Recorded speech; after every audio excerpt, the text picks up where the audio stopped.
En l'an 2449, environ un an après la sortie d'Égypte, le peuple juif a érigé le tabernacle.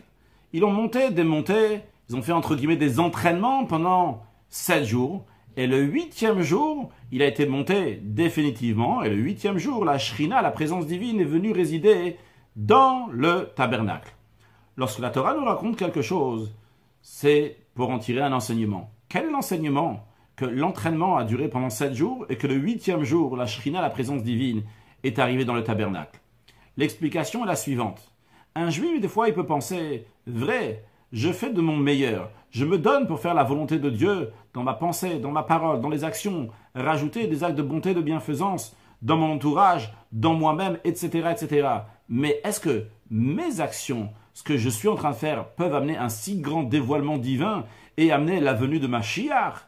Et justement, la Torah nous dit, toi, tu dois faire ce qui est lié avec la nature, et ce qui est au-delà de la nature va arriver. Le chiffre 7 représente la nature.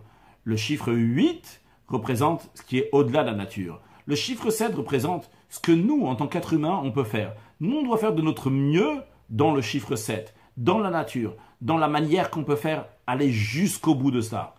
Une fois que tu vas faire ton travail de 7, eh bien à ce moment-là, il va y avoir le 8 qui vient, qui chevauche, qui vient à la suite des 7 que tu as fait. Ce 1 qui vient au-dessus du 7 vient en conséquence de tes actions. C'est d'ailleurs la raison pour laquelle qu'on retrouve chez Moshe Rabbeinu plusieurs fois l'expression de Az, comme Az Yashir. Az qui s'écrit Aleph Zayin. Aleph, c'est la valeur numérique 1, Zayin, c'est la valeur numérique numéro 7. Pour nous dire que le 1, il vient sur le 7. Suite au 7, suite au travail de la nature, le 1 qui est au-delà de ça vient et se dévoile ce 8e avec la venue de Mashiach très prochainement.